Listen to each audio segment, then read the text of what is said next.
All right, and what a great panel we have today to talk about some situations in Terrebonne Parish that really has put us in the limelight in a negative way. We all know about the incidents involving young children being placed in garbage cans or thrown into the Intracoastal Canal. And I have to be honest, in all of my years being on the news desk, I've never covered horrific stories like that so close together. And so, I had to do some soul searching. I'm saying, are we doing enough as a news agency to get the message out?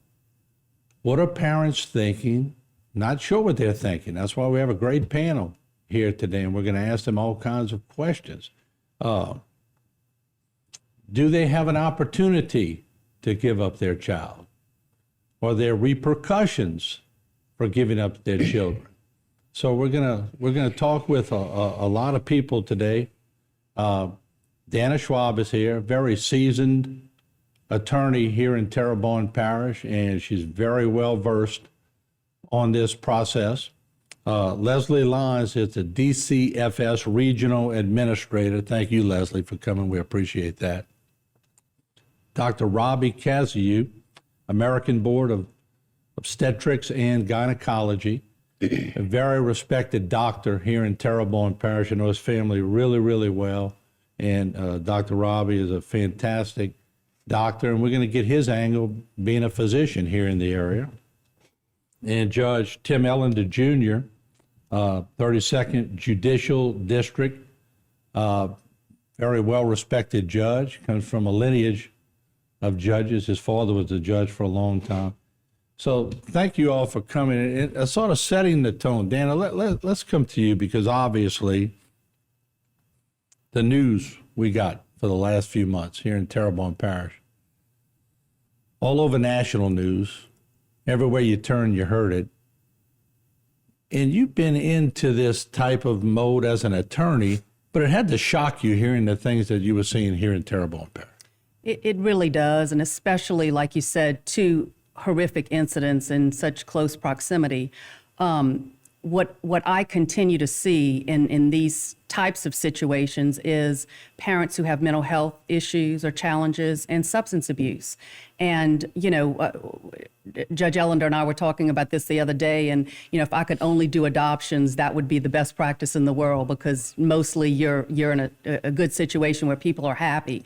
But people also need to understand that if you're out of control and you can't manage to love and nurture your child, there are avenues out there that you can go to. And, part of it starts with mental health treatment for sure, and treatment for substance abuse, but there's so many things that you can do as a parent to get help from DCFS or even private help. And that's what, when you see a situation such as the child being dumped in the garbage and the parents not, saying, oh, he's missing, or a mother throwing a child into the water, you have to know that something's just not right. And that tells me that, certainly mental health issues, substance abuse, overwhelmed.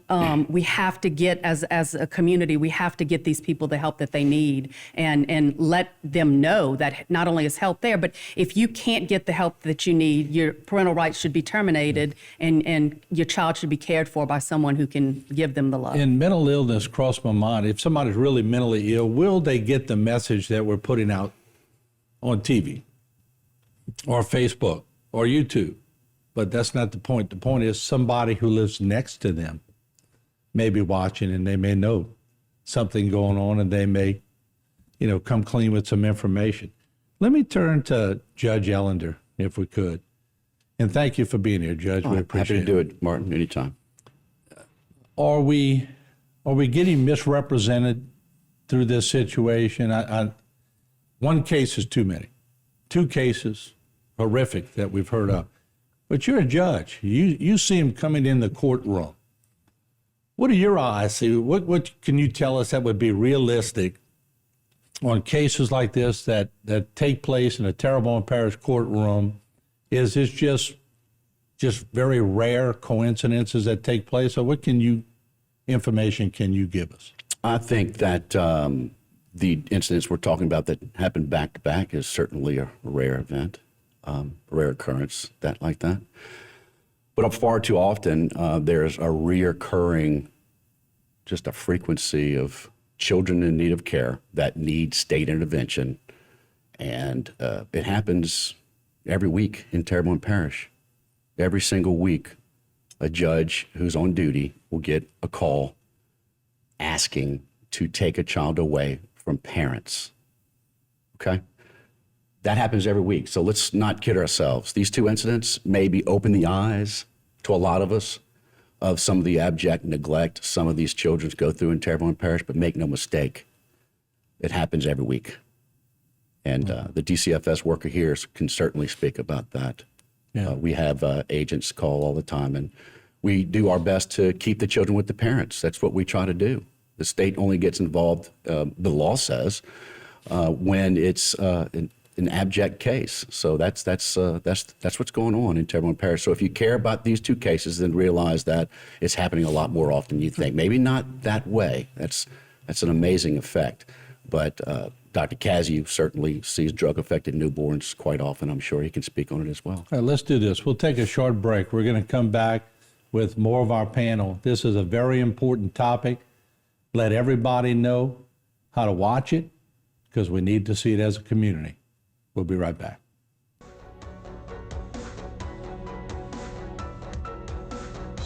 Don't give up. At Waits and Downer Law Firm, we want to make sure that you have all the facts when dealing with your insurance company. We have the legal experience and ability to make them pay. Get the help you need. At Waits and Downer, it's our goal to not only get you a full damage recovery, but to get the insurance company to reimburse your legal fees. Call today for a free consultation. We are local and we are here to stay. Let our years of experience work for you.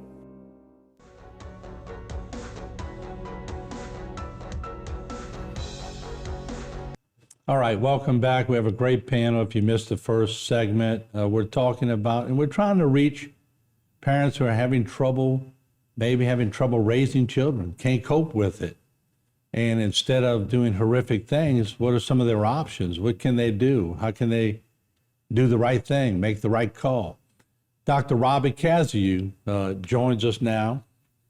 And Dr. Cazayoux, I'm thinking all along, and I see you on the panel, and you went to school to deliver babies and give women great care and do different things, but you've sort of reached past your boundary here, and because obviously you see it come your way quite a bit. What would be the frequency? Is it rare for you to get a request by a mother to give up her child, or can you talk a little bit on that realm? Well, unfortunately in today's world, a large percentage of the pregnancies that we're seeing are unplanned, okay? And then more and more, we're seeing a large percentage of them that are not just unplanned, but unwanted, okay? Just like everywhere, there's much more substance abuse than we've ever seen before. Now we're seeing babies that are born that are going through withdrawal in the first few days of life. So, I mean, these are all just becoming more and more prevalent, unfortunately, not just in Terrebonne Parish, but everywhere. As far as patients giving their babies up for adoption, we don't see a whole lot of that. But that is something that we try to encourage in those situations. But the frequency has gone up since you started, even since your father was, I'm sure the frequency has really increased. Oh, the frequency of unwanted pregnancies, unplanned pregnancies, and substance abuse has skyrocketed since I started 25 years ago. Okay. It's at epidemic proportions, for sure. I want to turn to Leslie Lyons, the DCFS regional administrator. And you're probably going to be giving us some pretty good, I don't want to say statistics, but some tendencies, I guess, what takes place in a family home or whatever. What can you add to the conversation, Leslie? Oh, I have a lot to add. First, I want to say that in Terrebonne Parish, we have 134 children in foster care in our foster care system. But that is not all we do as an agency. So it's important for people to understand that if they do need help, or if their family member needs help, if they have concerns about the safety of children, to call us. We have a hotline, and you can call in anonymously, and I'll give that number in a minute. But it's important to understand that we do a lot more than take children into foster care. It is our mission to work with families, to preserve families, to help children to remain safely in their homes. There's a lot of work that is done, even through our investigative unit, to try to do things. If we've got a family that's struggling that needs, we make referrals. We have a whole family service unit where children may have suffered some abuse or neglect, but it doesn't rise to the level of removal. And so we keep those children in the home, and we work with them intensively with service providers. We have our safe haven law, which is very significant, that if a child is under 60 days old and there's been no abuse or neglect, that a parent can take the baby to a facility that's certified, a hospital, a fire station, a police station, and they have to hand that child over actually to an employee of that facility, and they're considered a safe haven baby, so there would be no criminal charges. And Dana, you've dealt with that before in cases. Am I right or wrong with that Yeah, comment? so in addition to the Safe Haven Act, and the problem with that is it only applies to babies that are 60 days or younger. So what happens if there's a 1-year-old or a 2-year-old that somebody decides, oh, well, I can't, for whatever reason, I can't raise this baby. I see it in a non-agency adoptive way. That can happen 2 ways. You can self-surrender to the agency. Private. Yes, you can. No, that would be a public. Public? Okay. You can sign, basically terminate your parental rights. It's irrevocable. Though once you do it, they gonna free the baby for adoption through the agency. Okay. Or in situations that we see pretty often, there's a provision in the law that if a parent fails to either pay court-ordered child support or fails to see the child without cause, the other parent can terminate the parental rights of that parent, but they have to have an adoptive parent, which means they have to be married. And so you can force an adoption to happen under those circumstances, but other than that, you can't force an adoption to happen in the private realm without an adoptive, a married couple in an adoptive Because situation. before we can do the right thing, we have to understand the process. Correct. And it's an intimidating process sitting from my shoes. So if we could, simplify, which we're trying to do today, it'll sure help. With about a minute left, Dr. Kazio, before we go to break, what happens when you get a mother that makes the request? Who's your next call at that point? Well, I mean, initially you need to see how serious the mother is about adoption, okay? Because quite often they initially say they want to put their baby up for adoption, but change their mind. Sometimes they change their mind even after the baby's born. But once we feel like someone is serious and they want to go through the process, there's just a number of people in the community that just talk to me on a regular basis that know friends or families that want babies. And we try to get a good match, okay? And then once we feel like we have somewhat of a match, then we call Dana. Yeah.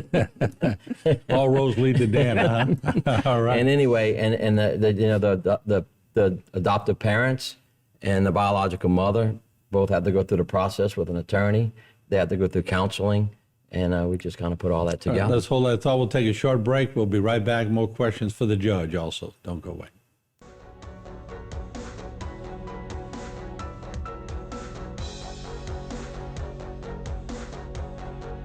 At Barca Honda, we have the aggressive all-new Honda Ridgeline. Ridgeline has class-leading cab space, easy folding seats for storage, standard all-wheel drive, versatile tailgate, automatic in-bed lighting, plywood lies flat in the truck bed, large rear storage for work, ice chest with drain, or whatever. And remember, it's better at Barker.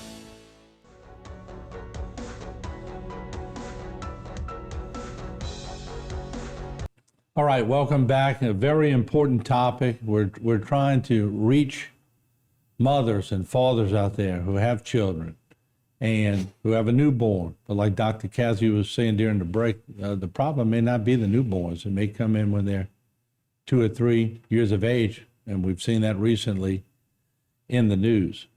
So I want to go to Judge Ellender again, because you're seeing this, and I guess the process, and I'm trying to get this so simple that I can even understand it. So it's a process that's really hard to grasp onto. And I guess at some point you could actually scare a family to begin. I'm going to get to Leslie with that in a second. But so let's take it back into the courtroom. What's the process you see, and what's your second call when you're in a situation where you might see a problem and somebody maybe wants to give up their children? Well, this is mostly what I deal with now. I'll sign an order of adoption, a final adoption, for what Ms. Schwab does, and what are called private adoptions or intra-family adoptions, the course of action where you've got a willing mother or father coming in and a birth mother that's ready to adopt. That's a pretty transparent, easy solution. There's background checks and that sort of thing, waiting periods, and making sure everybody knows what they're getting themselves into, and irrevocability with that. But when I get a call in the middle of the week, it's for an involuntary, what may lead to involuntary adoption. The call will come when I'm on duty, and someone who works for Leslie at the DCFS office will call me and attempt to set forth facts that she believes have happened sufficient enough to give me cause to take the child. And I'll give an order, a verbal order, take the child into state's custody. And it's drug-affected newborns. It's abject neglect. Now, what happens, and this is an extreme situation, so we want to protect the parents from this process. God forbid this happens and it's erroneous. So within 24 hours, that worker will come to my office with an affidavit setting forth the facts under an affidavit sworn to and subscribed to, subject to penalty of perjury, what the facts are that they told me yesterday, and I will go ahead and take that. And if it's good enough, then the baby will stay for 72 hours. And at 72 hours, we will have a hearing where the parents are given every opportunity to be there. Now, sometimes we can't find, the department can't find the parents. They may be able to find one parent and not the other. They've got to do everything they can do to get those parents on notice to be in court in front of me on what we call a 72-hour hearing. Now, it's very intimidating, it must be, to go into that courtroom with your child having been taken involuntarily from you less than 72 hours ago, or 96 hours ago. But they're appointed a lawyer, okay? And you'd be surprised, but the truth is that you got a lot of people in there that are looking to reunify you with your child. That's the purpose. That's the goal. The goal is to reunify. Right. And if you don't do everything you're supposed to do to reunify your child, if the case has been proven, then you could switch gears to adoption, or concurrent with adoption, reunification concurrent with adoption, which is going at the same time. This could happen. And the truth of the matter is that the parents that have been cited to come into court that lost their child involuntarily, they really have a lot of work to do, and they do the work. They're going to get back together with their child. They're going to get mental health services. They're going to get substance abuse evaluations. They're going to be given a roadmap, and all they need to do is work hard. But it must be a rigorous scrutiny. You're sitting there as a judge, and you're a very intelligent individual. You're listening to everything that's transpiring. They've not only got to convince you, they've got to convince the whole courtroom they're capable of taking care of the children. Yeah, it's a scary situation, to be sure. And all I can do is just try to relax everybody and try to make sure that these parents are coming in, they have a chance.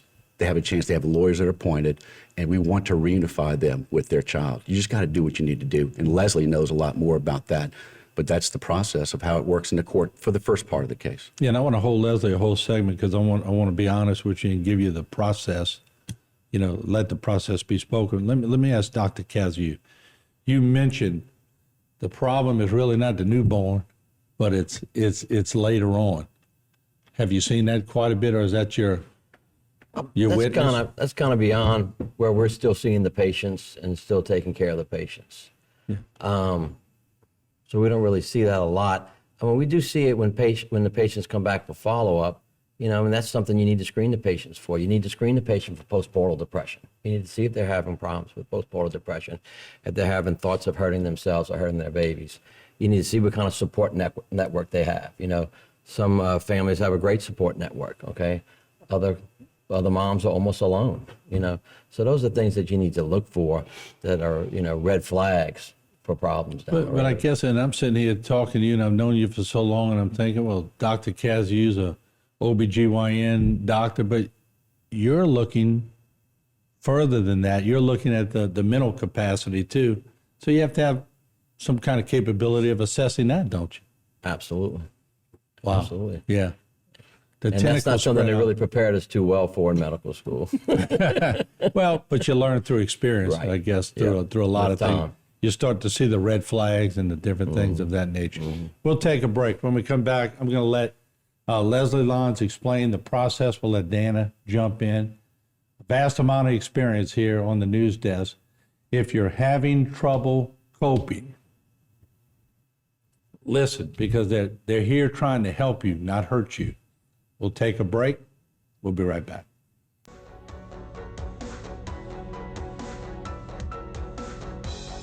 Cardiovascular Institute of the South's Ambulatory Surgery Center offers patients advanced and innovative outpatient procedures using the latest technology and treatment options. The first of its kind in the region, this center provides our patients and their families with high-quality care in a convenient, comfortable, and safe environment at a lower cost. Trust your care to the cardiovascular care team you know and love at CIS. Learn more at cardio.com.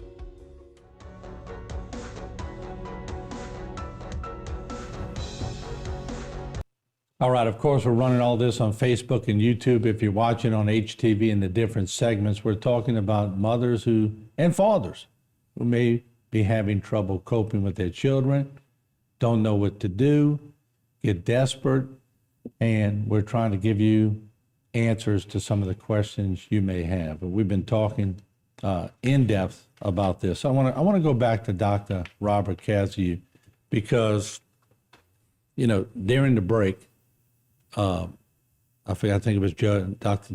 Judge Ellender or maybe Dana that asked a question. As a physician, when can you tell that one of your patients, newborn, is addicted to any type of drug? Is that easy to spot? You know, initially in the first 24 hours, a lot of times we don't see a lot of signs, and that's something more that the pediatricians and the neonatologists deal with. But usually at about 48 to 72 hours, you start seeing any signs. Used to be that most moms and babies went home at about 24, 48 hours. So now we suspect substance abuse, or if we know there's evidence of substance abuse, sometimes the babies are kept in the hospital an additional 24 hours to evaluate them for that. And I think that's the whole reason we're doing this show, is I got to be honest, we sort of grew up in Mayberry. You know, our mothers were just adoring to us. Our fathers was strict, I guess we could say. And we're hearing all this now, and it's quite shocking, even me sitting here on the news desk. Leslie, I want to turn to you because Judge Ellender said, you know, this is really a hand-in-hand judge state coming in. So once it's in the courts, can you bring us in what starts taking place and go in depth for people watching? When we initially bring it, I'm going to just step back for a second Okay. and say when we bring this to the court and we call the judge and get that verbal order, we are already asking and have been asking about family members, relatives. Who do you have in your circle that can help us take care of your child, because it's a partnership. And I believe, you know, that a lot of people think that we remove children, they're going to go to foster care. We know kids are better off with their parents if they can be, and the law requires that we do that we do a diligent search for relatives, uninvolved fathers, you name it. So we do look for family, and we also have a shortage of foster families that are able to take our children. So that's where it starts. And then once it's involved with the court, then the family is given what's called a case plan, but they're not provided the case plan. We have what's called a family team meeting where everybody comes to the table who they want there, and we talk about the problem that brought the child into custody. Why is the child in custody? So we're not trying to get them to do things that have nothing to do with the safety issue that existed as to why we were moved. So we talk about that, and we talk about how family can support, who can be involved in the case plan, and that is their contract to work throughout, and they have up until a year unless something, happens. But most of the time we're working and we're getting up into that point, and we either do we can do trial placement where kids go home and we're monitoring and putting services in place. But when we get to that year and no progress has been made, we have to look at that child, and there's something called the Adoption and Safe Families Act.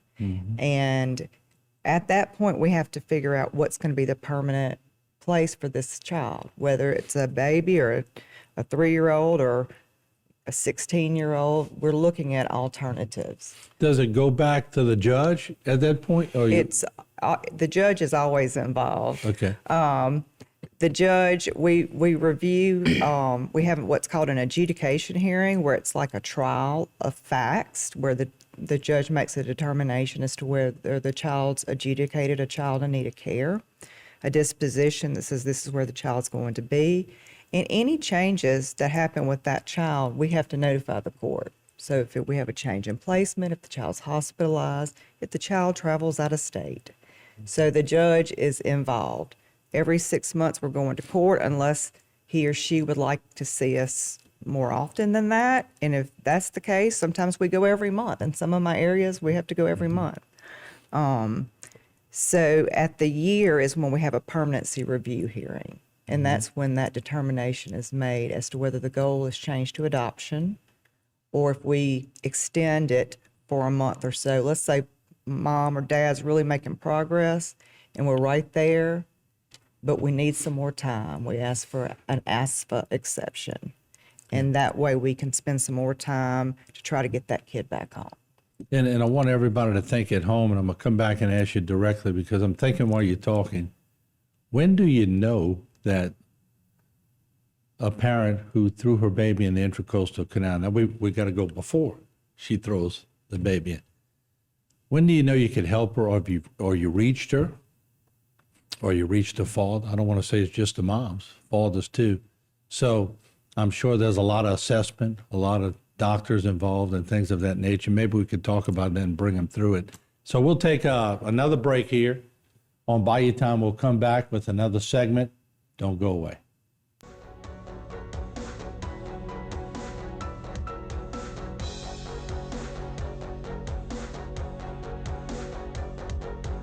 South Louisiana and the Bayou region is a special place.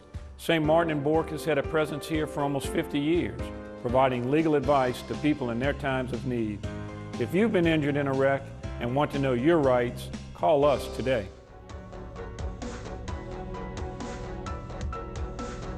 Game and Deli Boys and friends from the Tennessee game. All right, welcome back. And we're getting a lot of answers to the questions. And once again, if you're watching and you're struggling raising your child and some thoughts are going through your mind and you're scared of those thoughts, or if you're a cousin or a kin to somebody and you're concerned about the way they're acting when it comes to children, please listen. This is very, very important. I want to turn to Leslie again because it's an important situation. Suppose a cousin calls you or calls the agency, or a mother-in-law calls the agency. It could be anybody, anybody close, or a neighbor for that matter. That's ground zero. It starts the process. Can you take us from there? I can.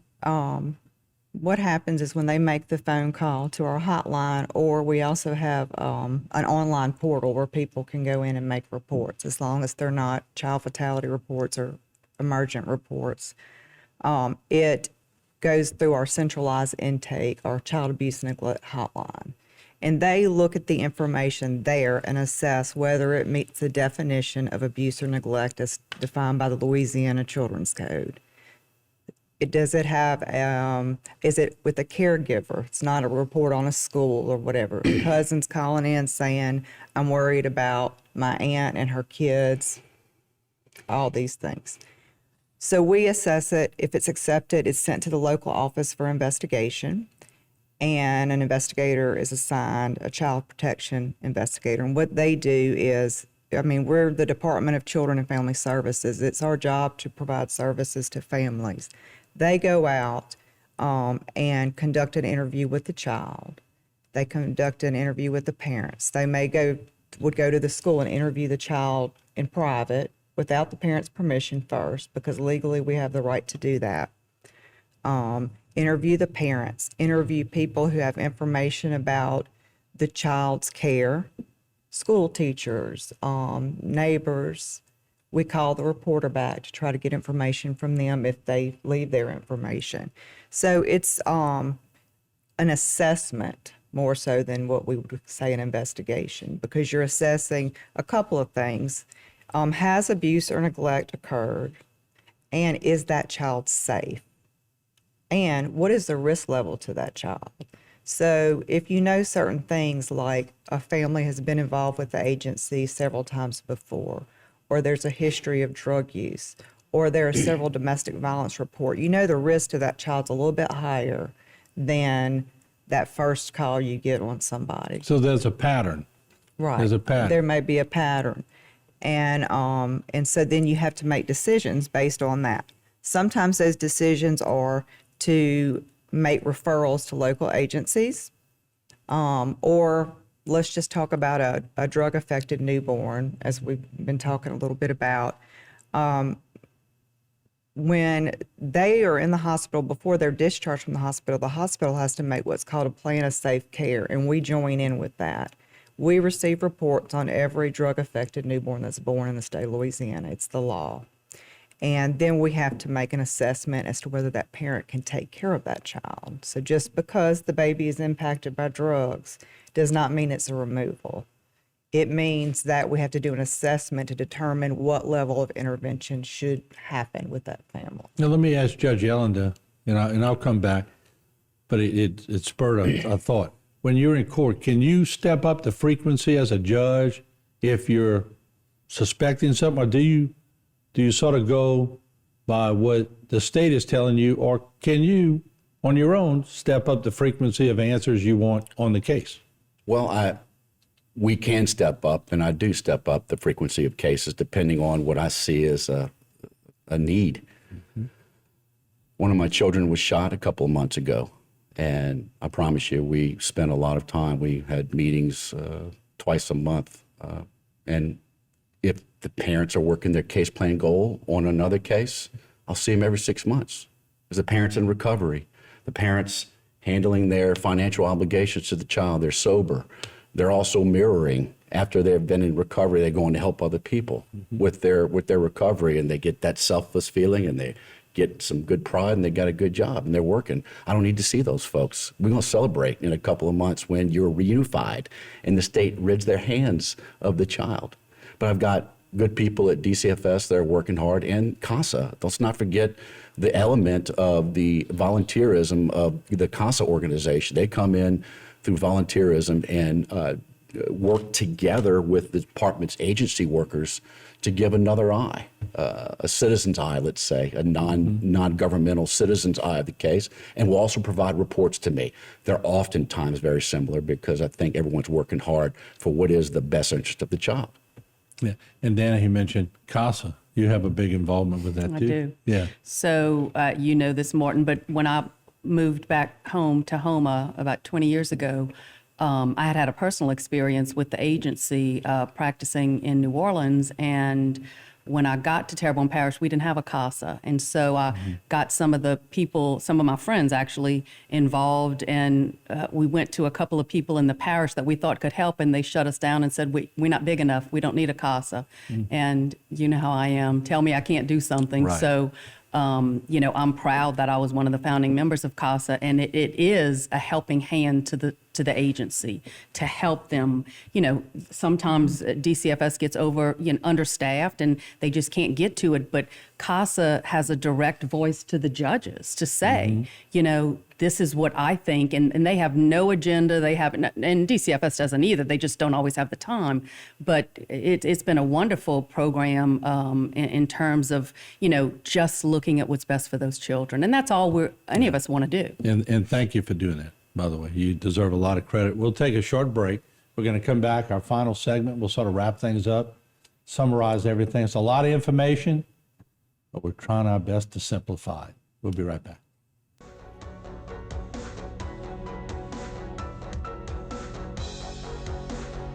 Looking to achieve a healthier lifestyle but have little time? The Terrebonne General Executive Health Program can improve your overall health for a lifetime in one visit. With little to no waiting, you get a whole year of wellness in one convenient location. Our preventative screenings increase your well-being by providing early detection against illness. With exceptional VIP service, you leave with a plan in hand to achieve a healthier lifestyle tailored for you. Call the Terrebonne General Executive Health Team at 985-850-6204 today.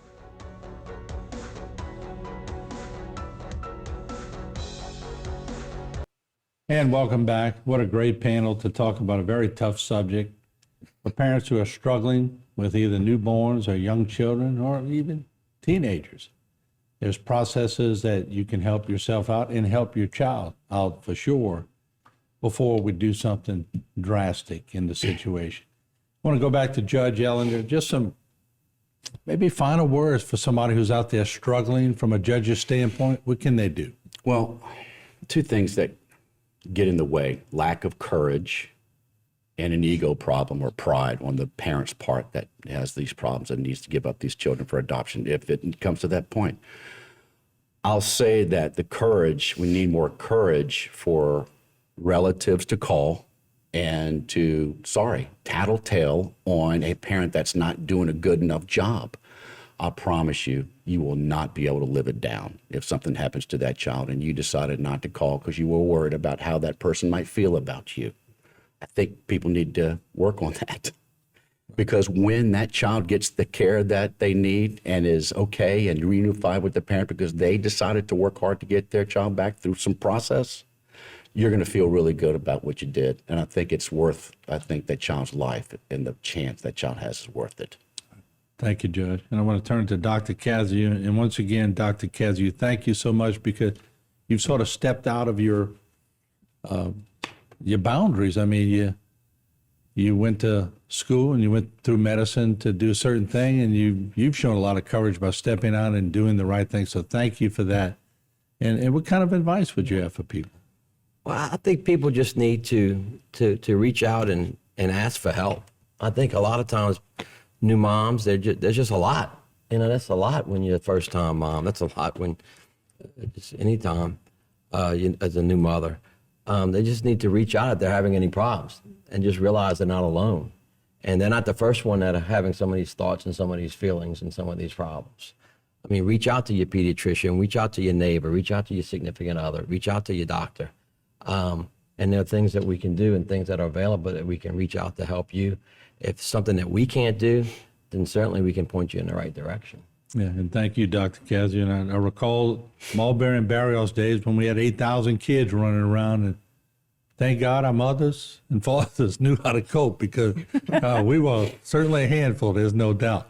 And I see the judge over there smiling too. Yeah, we all know we were a handful. Oh, no that was doubt. a good time. Yeah. Oh, yeah. And Leslie, let me turn to you. Your advice. Well, I want to give out the phone number for Absolutely. our child abuse and neglect hotline. It is 1-855-4LA-KIDS. That translates into 1-855-452-5437. There's also an ability, you can go online, and it's at www.dcfs.la.gov, and you can make a report. We also have a lot of information on our page about abuse or neglect, about risk factors, about what to do, who's the mandated reporter. I encourage people to make a report and let us make the decision as to whether it should be accepted or not. I have people contact me all the time and say, I don't know if I ought to report this. And I say, If you're asking the question, you should report it and then let us make that decision. If somebody is struggling and they don't have a support system, they don't have that person who knows what's going on in their lives, and they want to call our office and they want to ask for voluntary services, those are things that we can look at and hook them up with. We certainly would rather have that than have something happen to a child. All right. And Leslie, thank you for Thank coming. you We for appreciate having it. us. And Dana, thank you for everything you've done in the community to help out in this cause. And what would be your major question or comment to people watching? So I just, it's basically what everyone else has said. If you see something, say something. If you're a neighbor and you hear, unusual hollering or hitting, you have to report that. And it's exactly what Judge Ellender said. If you don't report it and something happens, that's on your conscience. And, one of the things Leslie said, I think it's important for people to know, because I don't think people do know this, that they can call the agency and simply say, I'm overwhelmed. I can't do this. I need some help. And that doesn't mean they're going to come right in and take your child. They can identify help for these people. And I just think if more people understood that and didn't have the fear of, they're going to, take away my child, maybe they would do it.